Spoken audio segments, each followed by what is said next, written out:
So, Coach, we got to know about your love of math at an early age, and you were a teacher, you got the nonprofit, you're a basketball coach. But my question is more about your childhood. What instilled some of these passions as a child? So you mentioned, mentioned your mother's love of math and thus your love of math, but clearly she wanted you to be an accountant. But you had this calling to work with the youth, and that's continued on as a coach, and that's continued on even in retirement, continuing to work with your mouth to profit. But the question of why, where does that come from? So, okay, so as a youth, so I was the only child for a long time before my brothers and sisters came along. And so spoiled probably isn't the word. You probably need like another word. But one thing, all my parents work for the government. So it's like, that was a big deal back in the 50s and 60s. I grew up in a house. I was always in an integrated neighborhood in the 60s, went to Catholic school, so I think all of those things kind of shaped me as a youth. Mhm. Uh, I kind of saw what was going on in the rest of the country, which is why I never go down south anymore, ever. But that's a whole different discussion. But I kind of saw what was going on in the country, and I always used to say to myself, okay, so I'm not getting it. I'm not getting this. What the hell's going on? It seems like it's the black people I know, just as smart as everybody else. You know what I'm saying? And so I just, and I won't say that she shielded me from that, but she always instilled in me a sense of being the best. When I was 9 years old, and I tell this story to my basketball players. When I was 9 years old, all my friends had a paper route. That's when you actually delivered the papers and went and collected money for it at the end of the week. And you laugh, you heard this already, I know. And so during the spring, I'm delivering papers. I got my little 5-speed bike, and I'm throwing the papers over everything that you see. Getting in. I'll go and collect the money, and I just became this great paper boy, and I just loved it. Coming around November, that first cold day, I quit because it was cold. I'm not gonna be out there in all this cold weather. And so I'm sitting at home. She comes home from work, and she's like, "What are you doing?" And I'm like, "Oh, I'm sitting here watching Garfield Goose or whatever was on Three Stooges." She's like, "Are you supposed to be at work?" "Oh, I quit that job." So I won't tell you I don't know if this is a PG video and other podcast. I won't tell you exactly what she said, but it did have some curse words in it. And the one thing that always stood out to me was, beside "you better get your hands back down there," was the fact that she said, "Every time something gets hard, you just gonna quit." And I always remember that, and I still tell that story to like kids today.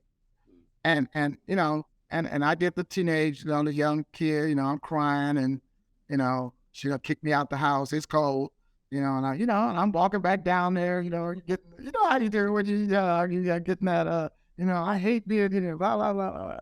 So I went back and got the job and back.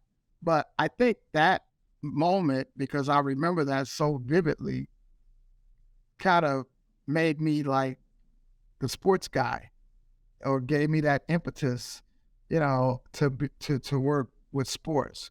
I wasn't a great athlete myself, but I think that helped to shape and make me the person I am today. So I don't buy into this. I even tell teachers that. So when I first started teaching, like I was telling you, my first principal. And I was like, I don't know, I was sitting in the classroom, the kids were kind of bad that day. And I'm like, well, I know I can't smack them, but actually in those days you could smack them. But, I mean, but you know what I'm saying. And so she came in and said, "This is how you're going to be a teacher for a long time."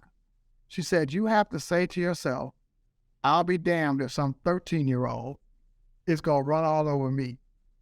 And that was another thing that I kind of always remembered. I'm not big in stature, but I think the way you carry yourself, etc., makes a big difference. So I would say that those two events, really made me. I went on to work for what was called Chicago American then, but it's basically a Tribune. It was a Tribune subsidiary. I went on to work for them all the way through high school. And I don't have a picture right here. They used to they let the paper boys win trips. And I won the trip to Super Bowl VII. It's 50 years ago this year. Wow. I won Super Bowl VII. Tickets were $14 in Los Angeles. And I was looking at that picture. I'm like, it's been, because I said 57, wait, that's 50 years. And I was looking at that picture and I was like, oh my goodness. And I think that's big. And like I said, I stayed at that job, for the rest of the time. And I don't know if you can be able to see this, but you see where it says boys win. Let's see. Oh yeah, that's Coach Carr. That's why I had the pro. I won this trip. Nice. That was super exciting for me. And it was my first time in Los Angeles. And, they took us to Disneyland. And another side note to that, I was one of those kids that always went to school because now she don't kick me out the house to be a paper boy. So I'm in high school then, and I hadn't missed a day of high school yet. So in order to go on the trip, I had to miss that Thursday and Friday. So we would go back and forth. So do I go? Because, Super Bowl wasn't really that big a deal like it is now. So we were trying to figure it out. And then finally, one of the teachers just told me, said, you know what? No, it's 2 days. You haven't missed a day of school. Just go ahead and go, So I was kind of mad because then, at the end, they gave a little certificate for not missing. I went in. I like it. I said you even competitive for a perfect attendance. All right. Oh yeah, perfect. Yeah. So I've always been pretty competitive. I think, like I said, my mom probably instilled that in me a little bit. I think without knowing it, but looking back, she tried to, she was one of those parents that, okay, yeah, you're the little black kid, but you could be just as good as everybody else, and and I think that's important even today, because I even though we're not perfect in America, it's better, and I think that's just another excuse that sometimes the kids put in their excuse box. They already got enough excuses, and I think sometimes we use that as an excuse. Sometimes sometimes it's close to the truth, but now what you gonna do about it? You still, if you just give up, and I think, that's important. And we were just talking the other day, and I'm sure, Habib, you probably have this too. Do people go to college to have a career anymore? Mm-hmm. I cannot believe, because I hired people to work with us, how many people they have a job, and then they just leave that job and go do something, but don't do anything. Not like they moved up to, okay, now I'm going to go be the vice president at IBM, It just, and so it's a different, I would like to say, and when I say young, I'm talking about 30 and under, not everybody, but, it just seems like they don't, they're not into careers as much as, we were pushed towards careers, even in elementary school.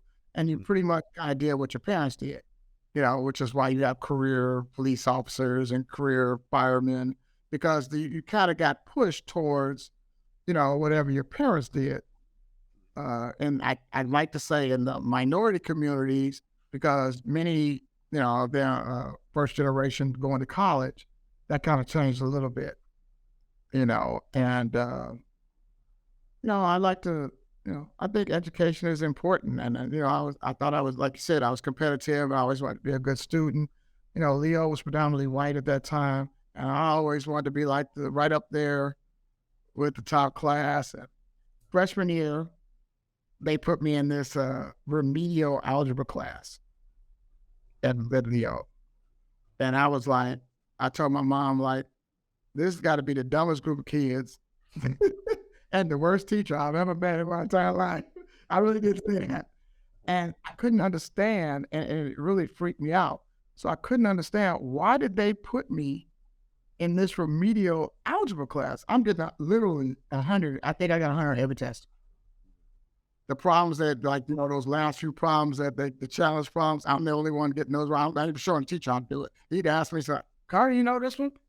Oh, I think I got it. I'd run up to the board, like in Hidden Figures,